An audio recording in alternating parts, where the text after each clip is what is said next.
우리가 매일 아침 저녁으로 쓰는 치약 있잖아요. 근데 어느 날 갑자기 뉴스에서 내가 쓰는 그 치약에서 사용 금지 성분이 나왔다고 하면 기분이 어떨까요? 오늘 바로 이 단순해 보이는 사건 뒤에 숨어 있는 사실은 우리 사회의 신뢰와 시스템에 대한 훨씬 더 큰 이야기를 좀 해보려고 합니다. 자, 여러분, 한번 솔직하게 생각해 볼까요? 우리는 매일 쓰는 제품에 뭐가 들어있는지 얼마나 알고 있을까요? 이 질문이 바로 오늘 이야기의 시작점입니다. 아주 익숙한 것에 대한 작은 불안감, 여기서부터 한번 출발해 보겠습니다. 사건은 이랬어요. 애경산업의 2080 치약, 다들 아시죠? 이 치약 일부 수입 제품에서 국내에서는 쓰면 안 되는 성분이 나온 거예요. 그래서 식품의약품안전처가 바로 회수 조치에 들어갔죠. 아니, 이게 워낙 유명한 제품이잖아요. 그래서 다들 더 놀랐던 거죠. 자, 이런 뉴스를 딱 들으면 제일 먼저 무슨 생각이 드세요? 당연히 공포죠. 아니, 금지라는데 이 단어 자체가 주는 압박감이 엄청나잖아요. 내 몸에 해로운 게 들어갔을지도 모른다는 그 찜찜함, 그 불안감이 순식간에 퍼져나갔습니다. 이 논란의 한가운데 있는 성분이 바로 트리클로산이라는 건데요. 이게 우리나라에서는 치약에 넣으면 안 된다고 법으로 딱 정해져 있어요. 그런데 법으로 막아놓은 성분이 어떻게 우리 칫솔 위에 올라올 수 있었던 걸까요? 그러니까 이것만 보면 사람들이 불안해하는 게 너무나 당연한 거죠. 그렇죠? 근데 말이죠. 이야기는 항상 한쪽 면만 있는 게 아니잖아요. 이제 과학적으로는 이걸 어떻게 보는지 그 얘기를 좀 해볼게요. 일단 막연한 불안감은 잠시 내려놓고 데이터가 뭐라고 하는지 한번 들어보자고요. 그래서 실제로 검출된 양이 얼마냐 보니까 최대 0.16%가 나왔대요. 자, 0.16% 이게 어느 정도인지 감이 잘 안 오시죠? 많은 건가? 적은 건가? 그래서 전문가들 의견이 중요합니다.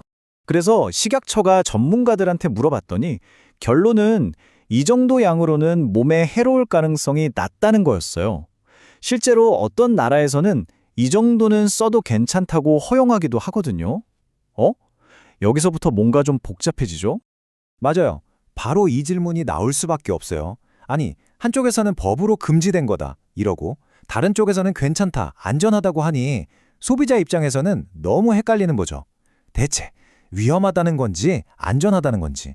자, 그런데요. 오늘 이야기의 진짜 핵심은 바로 이 지점입니다. 혹시 이게 위험한가 안전한가? 이 질문 자체가 진짜 중요한 걸 놓치게 만드는 함정은 아닐까요? 우리는 완전히 다른 질문을 던져야 할지도 모릅니다. 이 사건의 진짜 문제는요. 그 성분이 독성이 있냐 없냐 그게 아니에요. 더 큰 문제는 바로 우리를 지켜줄 거라고 믿었던 시스템과 신뢰가 깨졌다는 거죠. 네, 바로 이겁니다. 문제는 독성 물질 그 자체가 아니라 그게 우리한테 오기까지의 과정에 구멍이 뚫렸다는 거예요. 한마디로 시스템의 문제라는 거죠. 그럼 대체 왜 이런 일이 벌어진 걸까요? 좀 더 자세히 뜯어볼까요? 분명 우리나라에선 쓰면 안 되는 물질인데 수입될 때 이걸 못 걸러냈다는 거잖아요. 이건 빼도 박도 못하는 절차와 제도의 실패죠. 그러니까 시장에 나오는 건 일단 믿고 써도 된다는 우리 모두의 기본적인 믿음이 흔들려버린 거예요. 자, 그럼 도대체 왜 이런 실패가 일어난 걸까요? 이걸 제대로 이해하려면 시야를 좀 더 넓혀야 해요. 아주 복잡하게 얽혀있는 전 세계의 생산 과정을 들여다봐야 합니다. 바로 이런 구조적인 문제가 숨어 있었던 겁니다. 예를 들어 저기 해외 공장에서는요. 기계를 소독하려고 트리클로산을 쓸 수 있어요. 그 나라 법으로는 아무 문제가 없는 거죠. 근데 그때 아주 미세한 양이 남아서 제품에 섞인 채로 우리나라로 들어오면 그건 불법이 되는 거예요. 이렇게 나라마다 기준이 다른 규제의 비대칭성, 이게 바로 문제의 뿌리였던 거죠.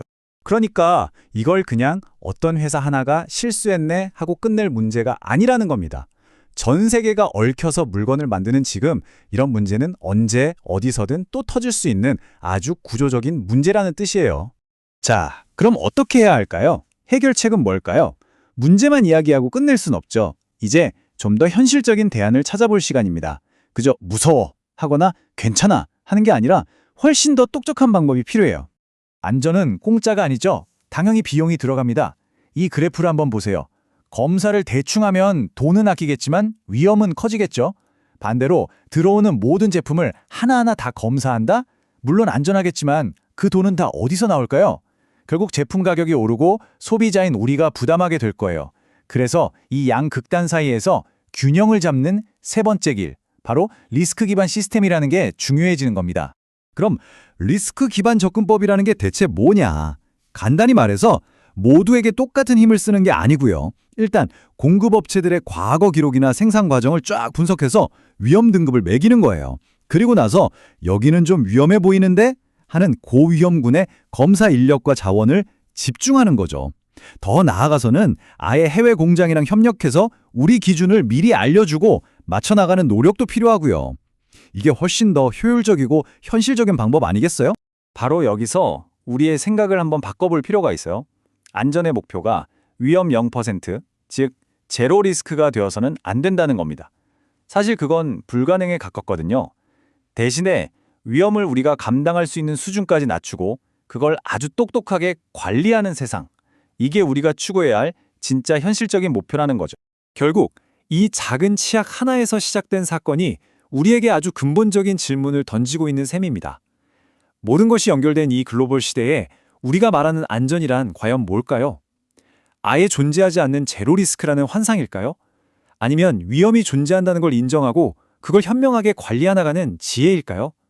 여러분은 어떻게 생각하시나요?